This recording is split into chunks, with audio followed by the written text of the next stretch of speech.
Le dispositif Éco-Défi a été créé par la Chambre de métiers de l'artisanat Pays de la Loire pour permettre aux entreprises artisanales de faire leur bilan environnemental.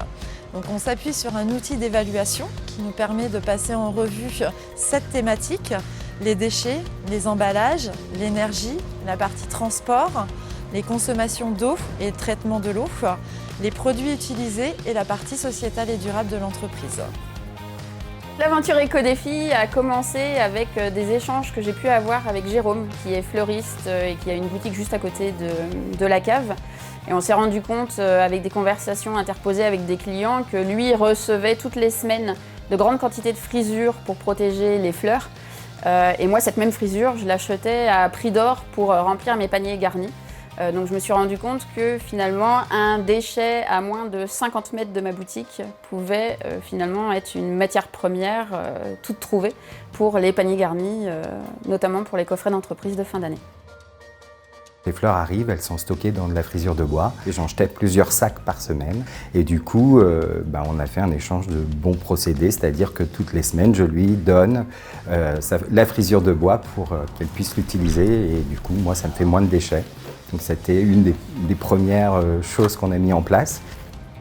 Je me suis lancé dans le dispositif Éco-Défi pour sensibiliser à la base les salariés et les apprentis aux gestes écologiques. Nous, fleuristes et petites entreprises, on peut être les porte-parole de ça, parce qu'on rencontre beaucoup de monde. Et donc on peut transmettre des messages assez importants. Si on a mis en place en même temps l'entretien individuel annuel, qui a été très porteur, puisqu'on a pu se poser et parler ensemble, individuellement, des problématiques qu'il y a dans l'entreprise. On discute beaucoup en atelier, mais là on a vraiment pris le temps de dire les choses qui étaient des bonnes choses et qui ont permis aussi de nous faire avancer, aussi bien lui que moi. Généralement, quand on arrive dans l'entreprise, ils nous appellent pour une problématique particulière, donc les déchets, le tri et la valorisation d'un déchet en particulier. Et ça nous permet une entrée en matière avec l'entreprise pour aller plus loin dans d'autres pratiques et aborder d'autres thématiques. On a eu donc le label en 2019 et depuis c'est devenu un challenge de trouver des éco-défis.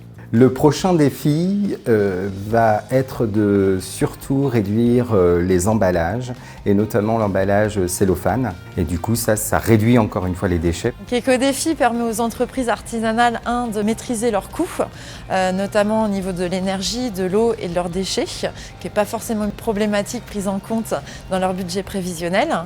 De se démarquer de la concurrence. Les citoyens aujourd'hui regardent ce qu'ils achètent et d'où ça vient. Et également de s'impliquer dans l'écologie et donc dans la protection de la planète. Ça ne coûte pas grand-chose, même voire rien. Juste se remettre en question et d'avoir des nouvelles habitudes. Et c'est très très important pour l'avenir parce que l'écologie, c'est le monde de demain.